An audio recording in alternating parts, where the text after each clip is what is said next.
वापस लेते हैं। तो देखिए एक बार फिर से आपको बता दें कि आखिर किस तरह से इस पूरे प्लान को एग्जीक्यूट किया गया, किस तरह से ये पूरा प्लान किया गया। दरअसल ये पूरी प्लानिंग एक गोपनीय ढंग से की गई थी और एक होटल में इस पूरे प्लान को एग्जीक्यूट किया गया। और उस वक्त ये बताया गया कि अक्षय कांत बम जो कि कांग्रेस के प्रत्याशी थे, उन्होंने साफ तौर पर तमाम जो बीजेपी के नेता थे उनके सामने ये बात भी रखी थी कि अगर वो इस तरह का फैसला लेते हैं तो निश्चित तौर पर कांग्रेस के नेता बवाल काट देंगे। हालांकि उन्होंने अपनी जान को भी खतरा उन लोगों को बताया। लेकिन जब ये बातचीत चल रही थी, इसी बीच विधायक रमेश मेंदोला की एंट्री होती है। विधायक रमेश मेंदोला कहते हैं कि आपको डरने की जरूरत नहीं है। अक्षय कांत बम को उन्होंने आश्वस्त किया कि सब कुछ ठीक होगा, कुछ भी आपके साथ गलत नहीं होने दिया जाएगा। और इसके बाद अक्षय कांत बम नामांकन वापस लेने के लिए राजी हो गए। और चलिए हमारे साथ हमारे न्यूज हेड शरद द्विवेदी जी हमारे साथ जुड़ गए हैं। शरद जी, कैलाश विजयवर्गीय ने एक फोटो ट्वीट किया है जिसमें कैलाश विजयवर्गीय के साथ अक्षय कांत बम भी नजर आ रहे हैं और उस ट्वीट में उन्होंने ये भी लिखा है कि भाजपा में उनका स्वागत है। तो जो कहा जा रहा था कि वो भाजपा में भी शामिल होंगे, तो अब इस पर भी मुहर लग चुकी है बंसल न्यूज की खबर का। बिल्कुल आप सही कह रहे हैं। और मध्य प्रदेश में जिस तरह से कैलाश जी और डॉक्टर मोहन यादव, गौतम मिश्रा की ये तिकड़ी कांग्रेस के लिए एक बेहद जबरदस्त स्ट्रैटेजी के साथ काम कर रही है, वो कांग्रेस के लिए चिंता का विषय है। और कैलाश जी बहुत ही राजनीति के माहिर खिलाड़ी हैं। एक अलग उनकी शैली है राजनीति की, जिसमें निरंतर वो विपक्षी साथियों के साथ भी संपर्क में रहते हैं और उनसे उनके संपर्क और संवाद की कड़ी हमेशा निरंतर होती है। तो यही एक बड़ी वजह है कि विपक्ष के लोग भी उन पर भरोसा करते हैं, उनकी बातों को सुनते हैं, उनकी बातों को मानते हैं।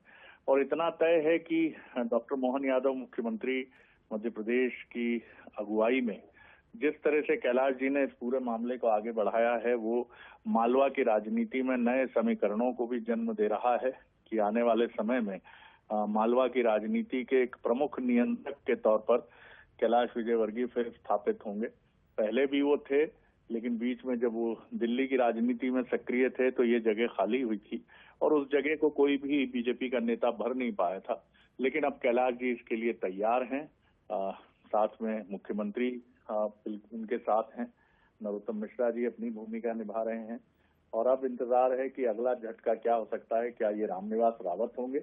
ये बड़ा सवाल है। निश्चित तौर पर सवाल कई खड़े होते हैं जब इस तरह की घटनाएं होती हैं, तो निश्चित तौर पर कुछ और घटनाओं को लेकर ना नहीं किया जा सकता है, क्योंकि जब प्रत्याशी नामांकन वापस ले रहा है तो निश्चित तौर पर और जो तमाम नेता हैं जो कांग्रेस से नाराज चल रहे हैं या कांग्रेस में अब जिनका रहने का मन नहीं कर रहा है, निश्चित तौर पर उनको लेकर भी कुछ और घटनाक्रम हमें राजनीति में इसी तरह के देखने को मिल सकते हैं। लेकिन इसी बीच पूर्व मुख्यमंत्री शिवराज सिंह चौहान ने इस पूरे घटनाक्रम को लेकर क्या कुछ कहा है, जरा वो भी सुन लीजिए। उनका स्वागत है। प्रत्याशी को भी लग रहा है कि कांग्रेस केवल सत्यानाश कर रही है, देश को आगे केवल मोदी जी और भारतीय जनता पार्टी बढ़ा सकती है, तो इसलिए भाजपा के साथ आ रहे हैं। इसके बाद भी राहुल गांधी कह रहे हैं कि 120-30 सीटें आएंगी भारतीय जनता पार्टी।